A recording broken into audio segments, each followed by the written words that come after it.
Hey tout le monde, j'espère que vous allez bien. On se retrouve aujourd'hui pour une nouvelle vidéo Back to School. Vous les attendiez avec impatience. Oui, c'est mieux. Vous les attendiez avec impatience. À chaque fois, elles vous plaisent de ouf et vous trouvez que je me démarque un peu du reste du contenu qu'on peut trouver sur YouTube et que mes conseils sont vraiment cool. Donc écoutez, ma foi, j'espère que cette vidéo va vous plaire autant que les précédentes. Et c'est parti.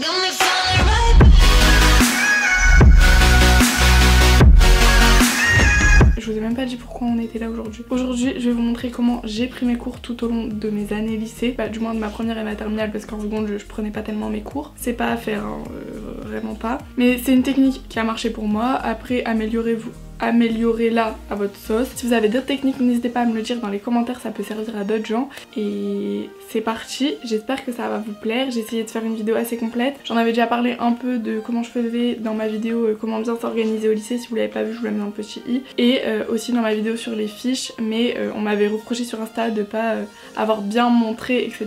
parce que vous n'aviez pas d'exemple. Donc j'ai essayé de faire ça bien. J'espère que ça va être vraiment complet. Et on y va.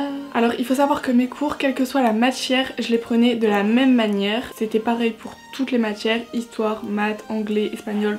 Toutes les matières je prenais de la même manière, comme ça moi je comprenais directement mon cours, il n'y avait pas des codes couleurs différents d'une matière à l'autre. Donc comment je procédais? J'utilisais juste un crayon, le bic noir, vraiment j'écris que au bic noir. C'est un gain de temps, genre tu réfléchis pas à quelle couleur tu dois utiliser, tu dois pas changer de stylo et tout. Tu fais ta prise de notes, t'écris tout en noir et c'est après que tu vas venir sur ton cours que t'as écrit en noir, rajouter les couleurs, etc. Comment je faisais? J'avais un code couleur. J'ai des petits fluos pastels comme ça parce que j'aime pas les fluos fluo, je trouve que ça pique trop les yeux. Après chacun son truc hein. Et chaque couleur représentait quelque chose. Donc une fois que j'avais écrit tout mon cours en noir, je venais avec mes fluos mettre la couleur tout simplement.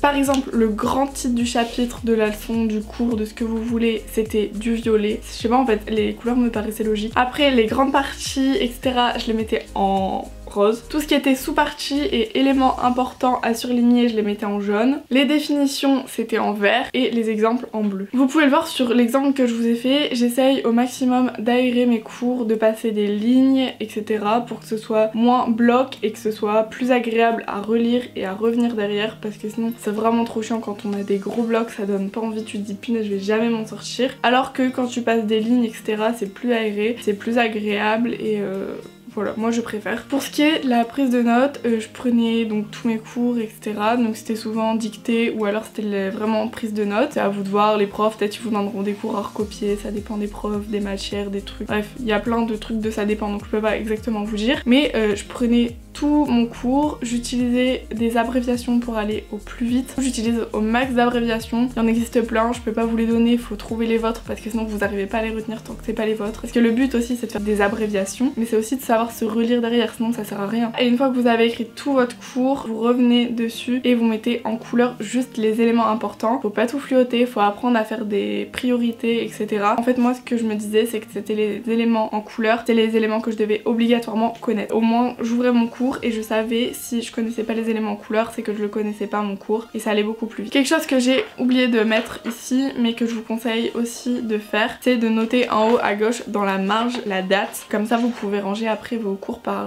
ordre chronologique. Du coup voilà, je pense que je vous ai dit le plus gros. J'espère que ça vous a plu, que ça vous aidera pour les années à venir.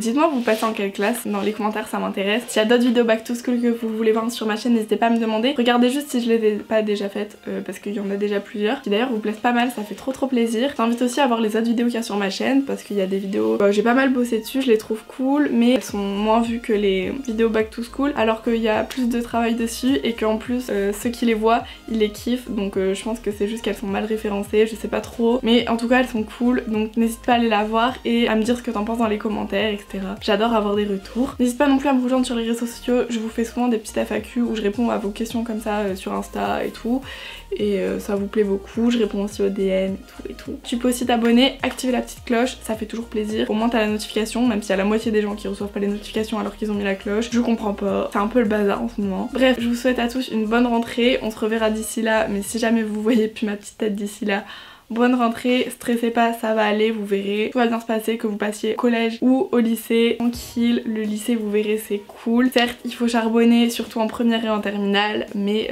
si nous, moi et les autres on le fait, vous pourrez le faire, il n'y a pas de problème. Paniquez pas si vous rentrez dans un nouvel établissement, vous allez vous faire des potes. Je suis rentrée 3 fois dans un nouvel établissement, 3 fois je me suis fait des potes et c'est des potes avec qui je suis encore en contact aujourd'hui. Vous inquiétez pas, ça va très bien se passer, faut pas stresser. Sur ce je vous laisse, je vous fais plein de bisous, on se retrouve très vite. Salut!